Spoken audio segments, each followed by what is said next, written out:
Hey, welcome to another episode of Chad's Beer Reviews. Peter, the master of hoppits, is joining us for another Skype review. How you doing, Peter?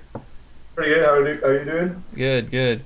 Um, it's really interesting because Peter's in America this time, but he's out west in Arizona, or New No, New Mexico. Mexico. Yeah. Whatever, they're all the same. Well, we're drinking a beer made right here in New York State by my friends at Sixpoint. This is their new double IPA, which is going to be a year-round beer now. The Resin. It's 9.1 ABV, 103 IBUs, and it comes in this like elongated Red Bull kind of can. It's a 12-ounce can, and I like the green color on it. Too bad it's not St. Patrick's Day anymore, you know? Yeah, that would have worked. Yeah. All right, so we're back, and this is, this is my first time drinking this out of the glass, and I didn't realize it was such a dark beer. I mean, it looks like, It's a pretty dark iced tea IPA. or something. Yeah, kind of. It's a really dark IPA. It's bordering on like a darker shade of amber. Yeah, it's opaque. You can't see through that. You can tell it's really hazy. It's probably unfiltered. Yeah, it looks unfiltered Yeah, and conditioned. yeah. Two I don't think finger it's can hand. conditioned. I think it's just unfiltered. Oh, okay. Smells really good though. Yeah, smells as the name implies resiny, but also like not necessarily just resin, but also some piney notes. Yeah, piney. Definitely East Coast. I get, and there's like a nectary like juice like concentrate, and there's almost almost like a black tea or some kind of earthy like I was, yeah, I was bark just like about to say tree that bark in there.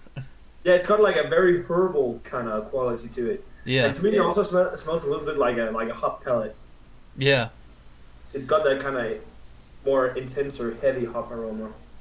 yeah. I should have checked their. I don't know if they said what hops they use, but I don't know. probably the C's. Yeah. Ready Not to? much malt in here at all, really. It's just mostly a showcase of the hops, I'd say. Yeah. All right, so you ready to dig in here? Give it a taste. Cheers.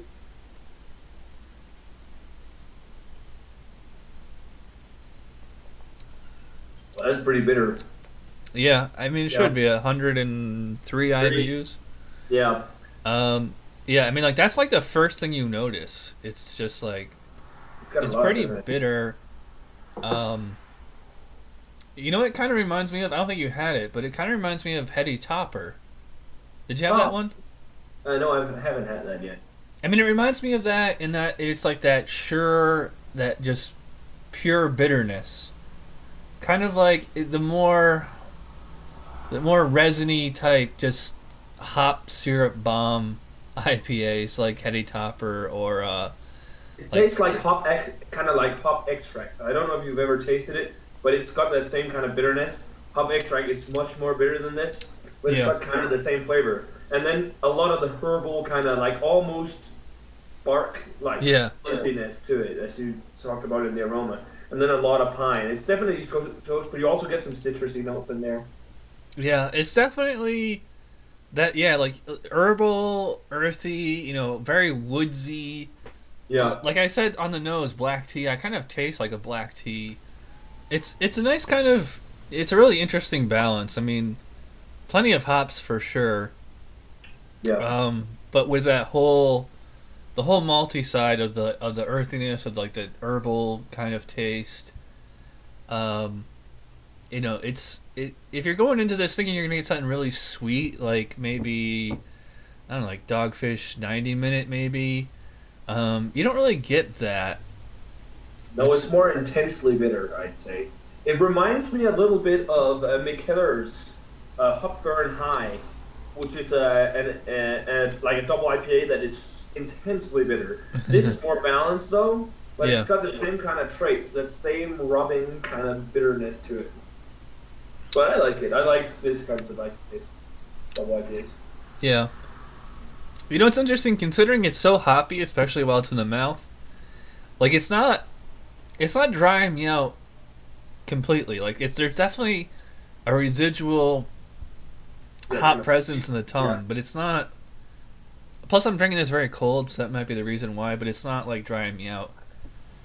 Yeah, and the drinkability on this one's great. You know, like I said, it's more of like a slightly thicker, but definitely more like soft, kind of tepid mouthfeel. You know, you're a lot of times you're used to like IPAs being very crisp. Yeah. This isn't really crisp.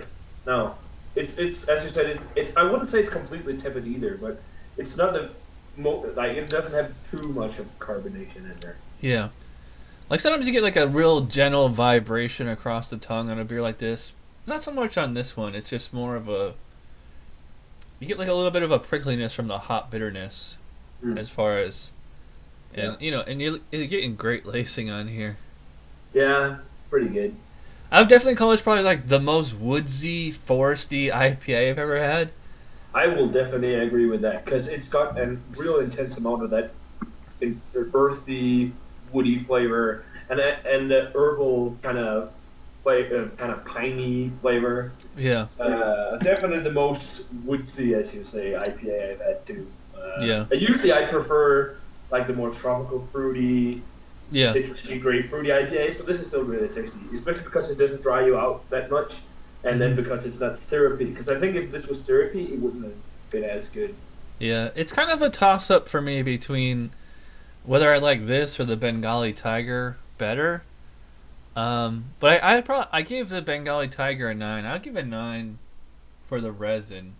It's not quite a 10 beer. You know, it's kind of like in that A- category. You know, like that rubbing alcohol kind of taste is kind of dropping it down a bit for me, and like kind of like the lack of fruitiness. Yeah. But otherwise, I mean, really well balanced and really like unique palate, because you don't tend to get IPAs like everybody's doing citrus and fruitiness now. Yeah. These guys are like, you know, what happened to the more earthy, hardcore old school East Coast style double IPA. So it's nice to, you don't see these too often. So yeah, 9 out of 10. What do you think? Yeah. I'm kind of in the same ballpark as you. I still prefer the fruity hop juice kind of IPAs to compared to these earthy ones. But as I said before, it's really nice example of the East Coast style. And I like how even though it's this bitter, it doesn't really dry you out or anything. So yeah, I'm gonna give it an 87. Yeah, it's a pretty good double IPA. You can get better, but it's definitely worth picking up if you can get it in your area. Yeah, definitely. I'm glad I have 3 more of these in the fridge. All right, so I guess that about does it for the Sixpoint Resin. Thanks to Peter, the master of hoppets, for joining me. And stick around because we're going to do another interview. It's been about a year and a half since our last one, so yeah. Thanks for joining. No problem. Thanks for having me, Chad. Yep. Cheers.